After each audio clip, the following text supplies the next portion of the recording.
The graveyard of Hollow Pines was the kind of place children dared each other to enter at night, and grown men avoided without explanation. Its iron gates leaned with rust, and its crooked stones seemed to whisper in the fog. Sheriff Mark Leland had patrolled those grounds for years, but what rattled him most wasn't the silence. It was his German shepherd, Rex. That night, under a sickle moon, Rex froze at the edge of a grave and refused to move. No command worked. No leash pulled him free. And Mark realized with sinking dread, dogs never cling to shadows without reason. If you're drawn to stories of loyalty, loss, and the secret small towns bury, stay with me. Your quiet support, liking, sharing, or simply following along, keeps these stories alive in more ways than one. The wind carried the smell of rain, sharp and earthy, across Hollow Pines. Sheriff Mark Leland tugged on Rex's leash, his boots crunching damp gravel as they passed through the gates of the cemetery. His flashlight carved a pale circle through the mist. "Come on, boy," he muttered, though his own voice felt swallowed by the night. Rex was steady on patrols, a dog bred for discipline and courage. But tonight, his paws faltered. His ears twitched. Then he stopped altogether at the far corner, near a row of graves that sloped into shadow. Mark frowned. Rex heel. The shepherd didn't budge. Instead, he lowered himself onto the cold ground, muscles coiled, eyes fixed on one headstone, as if waiting for something to rise from beneath. The sheriff's light followed his gaze. The grave was old, moss-eaten, the letters weathered to near illegibility. But he could still make out part of the name. Lena Carver, 1984 to 2002. Mark's jaw tightened. He remembered that name. Everyone in Hollow Pines did. Elena Carver had vanished in the summer of 2002. Weeks later, she was found drowned in the river, her death ruled an accident. Yet whispers never stopped. "Rex," Mark said again, more sharply. His voice cracked in the stillness. The dog let out a low whine, the kind that twisted something inside Mark. Rex wasn't afraid. He was grieving. The sheriff felt the weight of memory pressing in. He hadn't been in Hollow Pines back when Elena died. He'd taken a job 5 years ago. But the story was still spoken in hushed tones at the diner, in the school halls, even at Sunday Mass. People swore Elena had been more than just another girl who slipped too close to the water. And now Rex was acting as if she were still here. Mark crouched beside the shepherd, resting a hand on his thick fur. "You don't know her, boy," he whispered. "She's long gone." But Rex didn't look away. Mark's flashlight flickered once, then went out. Darkness closed in, broken only by the pale glow of the moon over the stones. The air grew heavier, as if holding its breath. Mark cursed under his breath and smacked the flashlight until it flared back on. He swept it across the rows. Nothing moved, nothing but mist. Still, his chest tightened with the unease he never admitted, not even to his late wife, not to his daughter. He was too old for ghost stories. Yet the German shepherd at his side was trained to trust instinct over imagination, and Rex wasn't wrong often. The next day, Mark sat at the diner with coffee gone cold. His broad shoulders hunched as he watched the rain beat against the window. Across from him, Deputy Sarah Keene leaned forward, tapping her pen against her notepad. "So, let me get this straight," she said. "Your dog wouldn't leave Elena Carver's grave. Just sat there." Mark grunted, like he was glued to the ground. Sarah smirked, but her eyes betrayed curiosity. Maybe he smelled something. "Like what?" "Bones. Decay. Animals, even. Dogs pick up things we can't." Mark stirred his coffee, though he didn't drink it. "That grave's been there 20 years. "Unless someone disturbed it," she said. Her tone was casual, but the suggestion sat heavy between them. Mark's eyes flicked to hers. Sarah wasn't one for superstition, but she also wasn't the type to dismiss a gut feeling. She'd been through too much. Her brother's overdose, her father's gambling debts, a career built in the shadow of men who never trusted her badge. "You think I should check?" Mark asked. She shrugged. "I think Rex already did." That evening, as thunder rolled in the distance, Mark drove back out to the cemetery. He left the truck idling near the gate. Rex bounded out before he could clip the leash, nose pressed to the wet grass. Lightning lit the sky, revealing the crooked rows of stones in stark white. Rain pattered against Mark's hat brim. Rex went straight to Elena's grave. This time he didn't lie down. He pawed at the earth, nails scraping stone, breath quick and urgent. Mark's throat went dry. Jesus, boy, what are you trying to tell me? Another flash of lightning illuminated the grave, and for a heartbeat, Mark thought he saw something. Soil unsettled, darker patches where the ground had been disturbed. He wiped rain from his face, muttering, "This is crazy." Yet he couldn't shake the sense that something was beneath that earth. Something that had been waiting 2 decades for someone to find it. And his dog wasn't about to let him walk away. The storm intensified, and Mark finally tugged Rex back to the truck. But his mind stayed in the graveyard. That night he couldn't sleep. He poured whiskey, stared at his late wife's photograph, and listened to Rex pacing the living room floor as though the dog couldn't rest either. At 3:14 a.m., Mark sat upright in bed, sweat on his brow, a memory surfacing like a body rising from dark water. The coroner's report on Elena Carver had listed drowning, but there had been bruising on her wrists. Old Sheriff Callahan had dismissed it as irrelevant. Mark hadn't thought about it in years. Until now. Now, with Rex refusing to leave her grave, those bruises screamed louder than ever. And Mark realized, if the earth at Elena's resting place had been disturbed, then maybe the truth hadn't been buried with her after all.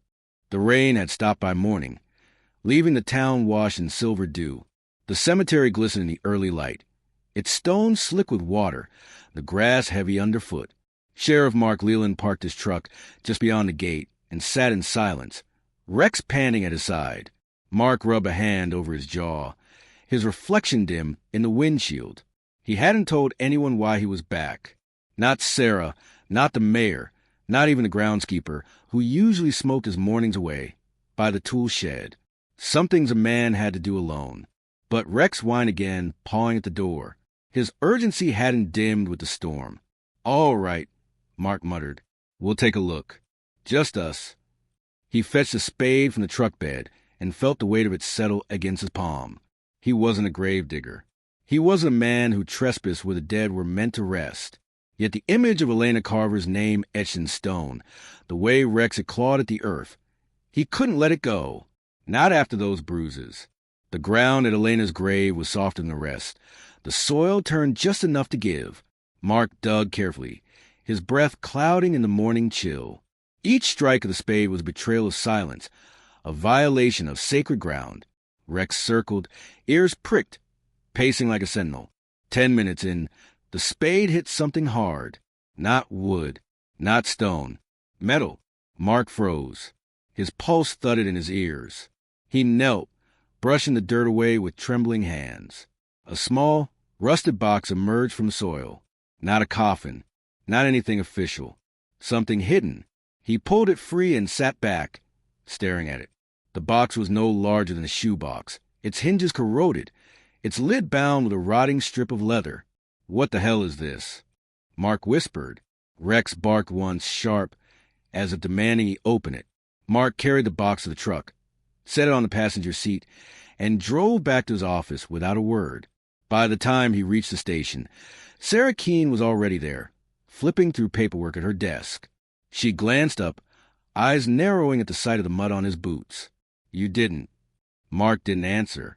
He carried the box into his office and shut the door. Sarah followed anyway. "Jesus, Mark, you really went and dug?" Couldn't ignore him. He nodded at Rex, who had followed faithfully, tail low but steady. Sarah folded her arms. "You know, desecration of a grave is a felony, right?" "Then arrest me." Her mouth tightened, but she didn't leave. Mark cut the leather strap with his pocket knife and pried open the lid. The hinges groaned. Inside, wrapped in a damp cloth, were papers, photographs, letters, a cassette tape sealed in plastic. Sarah stepped closer, the color draining from her face. "Oh my God!" Mark lifted one of the photographs. A girl smiled at the camera, her hair long and dark, her eyes alive with something that made his chest ache. Elena Carver. But in another photo, she wasn't smiling. She was bruised, her eyes swollen, her wrists bound with rope. Sarah swore under her breath. This shouldn't exist. The letters were worse. pages written in Elena's hand, trembling words that spoke of someone she trusted, someone who betrayed her. She wrote of being followed, of nights when headlights trailed her car, of hands that touched when they shouldn't have. And she wrote a name, Sheriff Callahan. The air in the office went heavy. Mark's stomach twisted. She was 17. Sarah swallowed hard. If this is real... It's real, Mark snapped. He slammed the box shut, breathing ragged. That bastard ruled her death an accident. Covered it up because it was him. Sarah's gaze dropped to the tape. What if there's more? Mark stared at the cassette like it was poison. They didn't have a player in the office. Technology had moved on. But Sarah remembered an old deck in her father's garage, buried with his junk from the 80s. By dusk, they sat in that cluttered garage, dust thick in the air, the smell of oil and rust clinging to the walls. Mark slid the tape into the deck. The machine whirred, then clicked. At first, only static. Then a girl's voice, thin and cracked. If anyone finds us, please don't believe what they say about me. I didn't want this. He said no one would believe me, that people like him don't fall. But I know what he's done, and I'm scared he'll do it again. Elena's voice broke. A sob cut through the hiss. Sheriff Callahan, he said I belong to him. If he kills me, tell my mama I fought. Tell her I tried. The tape clicked off. The silence afterward was unbearable. Sarah pressed a hand to her mouth. Oh, Christ. Mark turned off the deck with shaking fingers. His throat felt raw, his heart pounding like it might break through his ribs. She was murdered, he said, and he buried the evidence in her grave. That night, Sarah stayed at the station long after dark, staring at the evidence spread across Mark's desk. Her pen tapped against her notebook in restless rhythm. You're not thinking straight, she said finally. I'm thinking exactly straight, Mark replied. He poured coffee, black and bitter, though his hands trembled.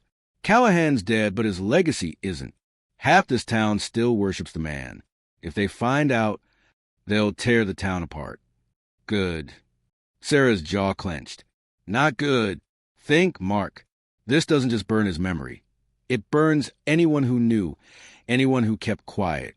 That could be council members, clergy, even her family if they suspected and never spoke. Mark slammed his fist onto the desk. Startling Rex. You want me to bury it again? Sarah's eyes glittered. I want you to understand what you're holding. Secrets rot in the ground for a reason. Sometimes digging them up kills more than leaving them buried.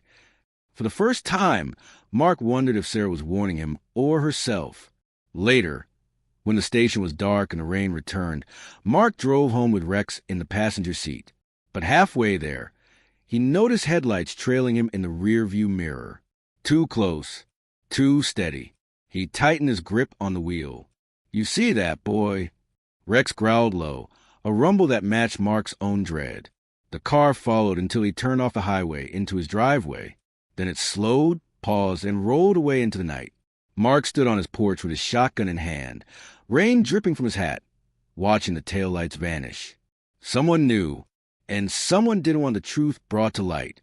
The next morning, Sarah wasn't at the station. No call, no explanation. Her desk sat empty, her pen resting on the notepad where she'd scribbled only one word before she left. Don't. Mark's gut sank. He knew two things then. Sarah had seen enough to make her afraid, and he was already in too deep to walk away. That evening, he returned to Elena's grave. The box was gone.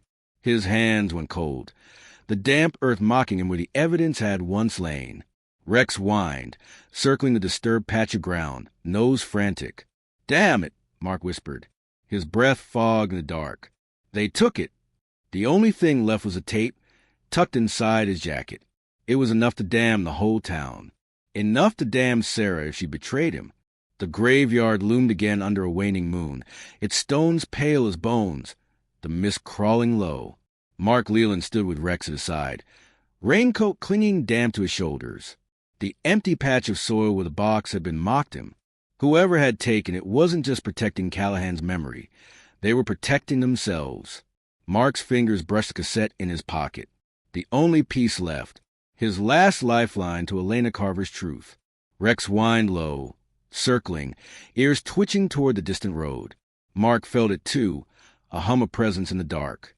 Someone was watching. He whispered, "Not tonight, boy. Let's head back." But his gut told him the storm was only just beginning. By morning, the town of Hollow Pines buzzed with its usual routines. Kids at the bus stop, old men lingering in the diner, church bells tolling across damp streets. Yet beneath it all, Mark felt tension woven into the air, like wires strung too tight. Deputy Sarah Keene walked into the station just after 9. She looked pale, her dark hair pulled back too neat, her expression set. "You vanished yesterday," Mark said. His voice carried more edge than he intended. "I needed air." He studied her. "Someone followed me home last night, and the box is gone."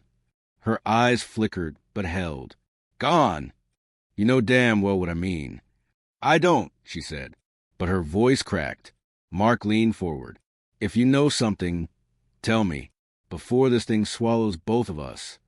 She sat, exhaling hard. "You think I took it? I wanted to burn the damn thing when you first opened it. Why didn't you? Because I wanted to believe you were right, that bringing it into the light would fix something. But I grew up here, Mark. I know this town. Truth doesn't fix, it kills." Mark slammed his fist on the desk. "So what? We protect a predator's memory forever?" Her eyes softened. "What if it's not just his memory we're protecting?" The silence stretched like a blade between them. That night, Mark drove to Elena Carver's family home, a white clapper house on the edge of town, its porch sagging under the years. Her mother, Ruth, answered the door. She was older now, her hair gone silver, her eyes hollow but sharp. "Sheriff," she said, "you look like a man with something heavy on his shoulders. I need to talk to you about Elena." Her lips pressed then. "You people never stop. 20 years and you still come knocking." Mark removed his hat. "I found something. At her grave." Ruth froze. The color drained from her cheeks. She whispered, "You weren't supposed to." Mark's stomach twisted. "What do you mean?" She turned away, bracing herself against the doorframe. "I buried it there. I thought it was safer with her than anywhere else." Mark's chest went cold. "You knew." Ruth's shoulders shook. "He came to me after she died. Sheriff Callahan. Said no one would believe a girl over him. He gave me those letters, that tape. Told me if I ever breathed a word, the town would tear us apart. He was right. So I buried it. I buried my daughter's voice with her because I thought it was the only way to keep living here." Mark's throat closed. "You protected him." Tears streaked her face, but her voice hardened. "I protected my family. My son was 12. My husband couldn't work. If I'd gone against Callahan, we would have starved. We would have been hunted. Do you understand what it means to fight someone untouchable in a town this small?" Mark staggered back. Betrayal twisted inside him, not just at Ruth, but at the whole rotten silence of Hollow Pines. Rex growled softly at his side, sensing the storm in his master's heart. Mark whispered, "You let her die twice." Ruth slammed the door. Back at the station, Sarah was waiting. "You talked to Ruth," she said quietly. Mark glared. "You knew she buried it." "I suspected," Sarah said. "She was my teacher once. I saw the way she flinched when Elena's name came up. Guilt never leaves a face." Mark threw his hat on the desk. "So what now? We sit on it? Pretend we never found anything." Sarah stepped closer, her voice low. "If you release that tape, you destroy her mother. You destroy this town. People will claw each other apart with blame. Callahan's gone, but the hate won't be. It'll burn every living soul who ever brushed against this. And Elena?" Mark snapped. "She just rots while the rest of us pretend it never happened?" Sarah's eyes glistened. "She's been rotting 20 years, Mark. Nothing you do changes that." The words hit him like a blow. That night, Mark sat in his living room, the cassette on the table, Rex lying at his feet. The dog's steady breathing filled the silence, grounding him. Mark poured whiskey, staring at the tape like it might bite. He thought of Elena's voice, her plea, her broken cry for her mother. He thought of Ruth's tears, of Sarah's warning. The truth could burn it all down. But maybe that was the point. The next morning, Mark drove to the cemetery one last time. The fog hung low, and dew glistened on the grass. He carried the tape in his pocket, Rex trotting ahead until he stopped at Elena's grave. Mark crouched, brushing the stone with his fingertips. "I don't know if this helps you," he whispered, "but I'll do what I can." He set the tape at the base of the headstone, a silent offering. Then he straightened. Pulling out a small recorder of his own, he pressed record and spoke. "My name is Sheriff Mark Leland. This is the truth about Elena Carver. It may not see the light of day now, but it won't stay buried forever." His voice cracked as he recounted what he'd found, the photographs, the letters, the tape. He spoke her name over and over, refusing to let her be forgotten. When he finished, he slipped the recorder into his jacket. One day, he thought, the world would be ready to hear it. For now, it was enough that her voice wasn't alone anymore. Rex lay at the grave, head resting on his paws, refusing to rise. The dog stayed there as if standing guard, not over bones, but over memory. Mark let him. He stood in the silence, the morning sun breaking through the mist, warming the cold stones. The truth had broken hearts. But sometimes, hearts had to break before they could beat honest again.